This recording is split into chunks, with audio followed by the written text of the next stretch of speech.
মুর্শিদাবাদ লোকসভা কেন্দ্রের বিজেপির মনোনীত প্রার্থী গৌরীশঙ্কর ঘোষের সমর্থনে লালবাগ নাকুরতলা মোড়ে পথসভার আয়োজন করা হলো।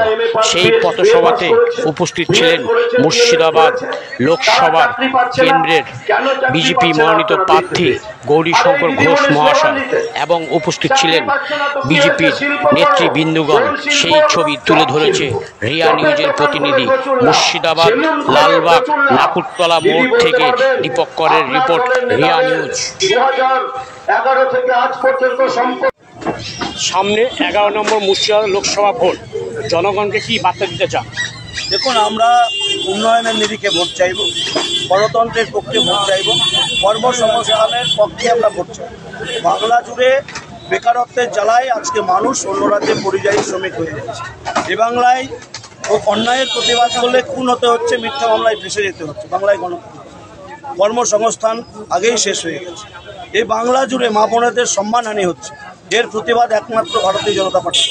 তাই আমরা বাংলায় মা বোনদের সুরক্ষা, বেকার ভাই বোনদের কর্মসংস্থান, বাংলা জুড়ে গণতন্ত্র প্রতিষ্ঠা এবং সরকারি বেসরকারি বিভিন্ন শিল্প ইন্ডাস্ট্রি করে মানুষের হাতে কাজ দেওয়ার জন্য আমরা মানুষের পাশে যাচ্ছি। মানুষের কাছে গিয়ে বার্তা দিচ্ছি যে বিজেপি সরকার আসলেই সবকা সাথ সবকা বিকাশ ঘটবে, আপনি গণতন্ত্র ফিরে পাবেন, আপনি সুরক্ষা পাবেন, আপনার বাড়ির ছেলে মেয়ে কাজ পাবেন। দাদা, মুর্শিদাবাদ শাসক দলের মানুষ বলছে যে এমএলএ সেই আবার লোকসভার 11 নম্বর মুর্শিদাবাদ লোকসভার প্রার্থী, এই বিষয়ে কি বলবেন? এখন তৃণমূলেরও অনেক এমএলএ প্রার্থী হয়েছে। জুন মালিয়া মেদিনীপুরে গিয়ে প্রার্থী হয়েছে। প্রশ্ন করবেন তোমাদের এমএলএ কেন প্রার্থী হলো? জুন মালিয়া একটা নয়, ওদের অসংখ্য এমএলএ। আমাদের তো মাত্র 4 জন হয়েছে, ওদের অসংখ্য এমএলএ এমপির টিকিটে লড়ছে। প্রশ্নটা ওদেরকে আগে করুন, তোমাদের এমএলএগুলো কেন এমপি হয়েছে? আজকে এই লোকসভা কেন্দ্রে আবু তাহের খানকে কেন আনতে হয়েছে তৃণমূলকে? এই লোকসভায় 7টা বিধানসভা, একটাও যোগ্য তৃণমূলের নেতা নেই, তাদেরকে বহরমপুর থেকে হায়ার করে আনতে হচ্ছে। সিপিএমকে পশ্চিমবাংলার বিভিন্ন রাজ্যে খুঁজে হায়ার করে আনতে হচ্ছে। ওদেরকে প্রশ্নটা করুন যে আপনারা বহিরাগত প্রার্থী কেন দিচ্ছেন? আপনার 7টা বিধানসভায় একটাও তৃণমূলের নেতা নেই প্রার্থী হওয়ার মতো। বিজেপির একটা থাকলে একটাই হয়েছে।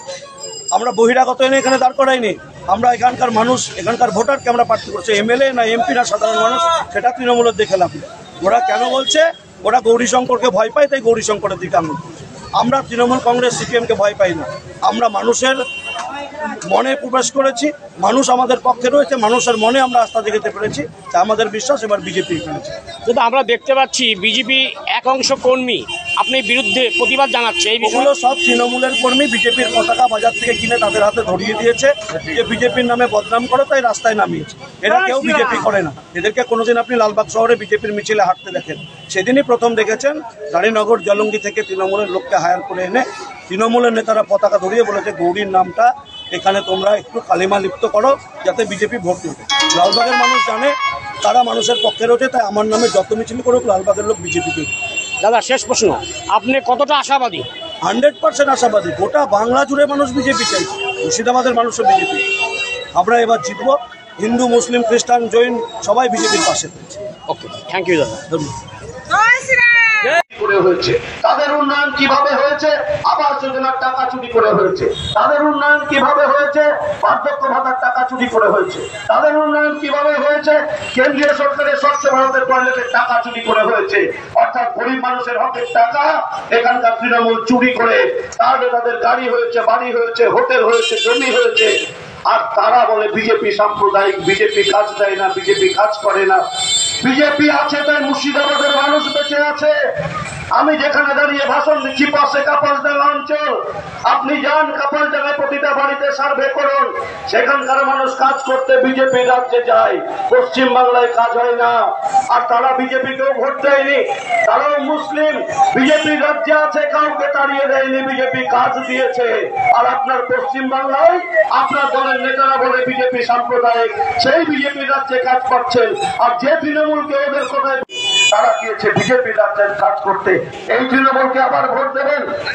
যে তৃণমূল উন্নয়নের টাকা চুরি করে, যে তৃণমূল কাজ দিতে পারে না, যে তৃণমূল চাকরি বিক্রি করে দেয়, তাদের প্রাক্তন শিক্ষামন্ত্রী বর্তমানে প্রাথমিক শিক্ষা সংসদের সভাপতি মানিক ভট্টাচার্য, প্রাক্তন শিক্ষামন্ত্রী পার্থ চট্টোপাধ্যায়, তারা আজকে জেলে রয়েছে। কেন জেলে রয়েছে? চাকরি বিক্রি করে দিয়েছে। আপনার বাড়ির আমার বাড়ির ছেলে মেয়ে, তাদের যোগ্যতা রয়েছে, মেধা রয়েছে, তারা পরীক্ষা দিয়ে চাকরি পাবে। আপনার ছেলে আমার বাড়ির ছেলেরা চাকরি পায়নি। তাদের বিএড রয়েছে, ডিএলএড রয়েছে, চাকরি হয়নি। কারণ আপনার বাড়ির ছেলে 10-15 লক্ষ টাকা ঘুষ দিতে পারেনি, আমরা 10-15 লক্ষ টাকা ঘুষ দিতে পারিনি। তাই আপনার বাড়ির আমার বাড়ির ছেলে মেয়েদের চাকরি হয়নি। সেই চাকরি বিক্রি করেছে পার্থ চট্টোপাধ্যায়।